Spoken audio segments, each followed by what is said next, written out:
ఏం లేదన్నాడా ఏం లేదు అక్కడ వద్దులండి ఎందుకు వచ్చింది దాని గురించి నేను చాలా ఎక్స్పెక్ట్ చేశాను ఏమున్నాయి పోనీ పాన్ ఇండియాకి ఎన్ని కోట్లకు వచ్చి పెట్టారా అంటే ఏమీ లేదు అంటే కేజీఎఫ్లా అని చెప్పాలా పుష్పలా అని చెప్పాలి ఎలా చెప్పాలి అర్థమవుతలే ఇంటర్వ్యూల వరకు బోర్ కొట్టింది భయ్యా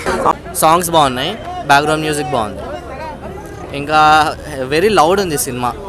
కొంచెం హెడ్ఏక్ కూడా వచ్చింది సెకండ్ హాఫ్ చెప్పాలంటే కొంచెం ప్రెడిక్టబుల్ అయిపోయింది అది 100 బ్రదర్స్ అది ఒక్కటి కాన్సెప్ట్ బాగుంది మిగతాదంతా రొటీన్ తీసేసాడు అంతే ఆ కాన్సెప్ట్ ఒక్కటి కొత్తది తీసుకున్నాడు ఇంకా ప్రెడిక్టబుల్ ఉంది చెప్పాలంటే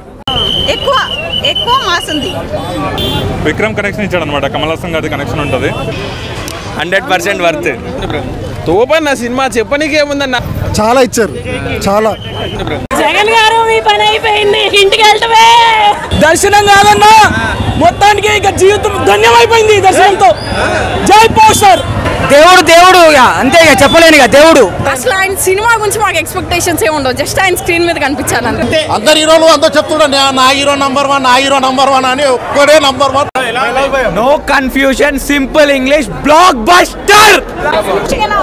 చాలా బాగుంది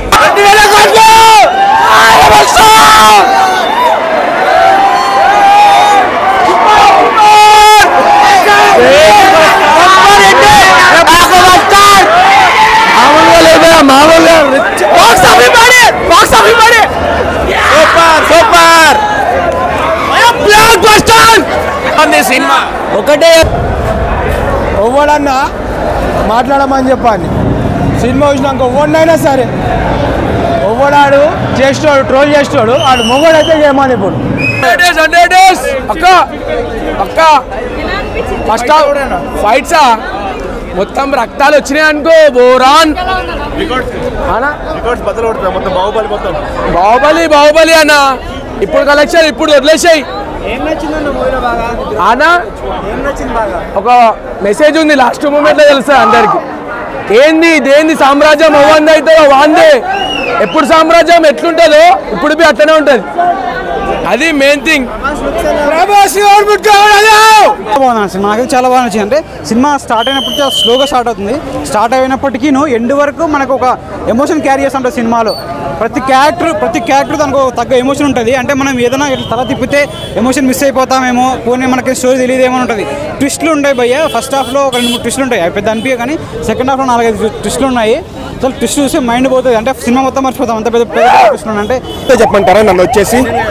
ఫస్ట్ థింగ్ ఏంటంటే మూవీ ఎట్లుందో చెప్పే ముందు ప్రభాస్ గారిని అయితే డెఫినెట్లీ చెప్తున్నాను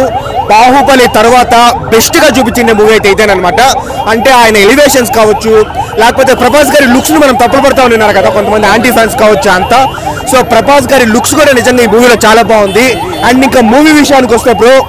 ఫస్ట్ హాఫ్ అయితే కొంచెం టైం తీసుకున్నారు అంటే స్టార్టింగ్ లో బాగుంటుంది దాని తర్వాత ఒక 45 మినిట్స్ టైం తీసుకున్నారు బట్ ఇంటర్వెల్ ముందు నిజంగా రైజ్ అప్ చేస్తారనమాట ఇంటర్వెల్ ముందు ఒక 20 మినిట్స్ చాలా బాగుంటుంది క్లైమాక్స్ మూవీ చాలా బాగుంటుంది ఇంకా అక్కడక్కడ ఎలివేషన్స్ అంతా కూడా బాగానే ఉంటుంది మనకు ఓవరాల్ గా మూవీ వైజ్ అయితే అబౌవ్ యావరేజ్ అని చెప్తా ఉన్నాను నేను బట్ కానీ ప్రభాస్ గారిని నిజంగా చెప్తున్నాను చాలా అంటే చాలా బాగా చూపించినారు అనమాట ప్రభాస్ గారిని నేనేం ప్రభాస్ యాంటీ ఫ్యాన్ ఏం కాదు బట్ స్టిల్ యాక్చువల్లీ నేను జెన్యూన్ గా నేను చెప్తాను బ్రో నేను అనుకున్న ఎక్స్పెక్టేషన్స్ అయితే రీచ్ కాలేదు ఎందుకంటే ఒక అబౌవ్ యావరేజ్ మూవీ అని చెప్తాను బట్ ప్రభాస్ గారిని అయితే డెఫినెట్లీ బెస్ట్ చూపించినారు ప్రభాస్ ఫ్యాన్స్ అయితే సూపర్ హ్యాపీగా ఫీల్ అవుతారు ఎందుకంటే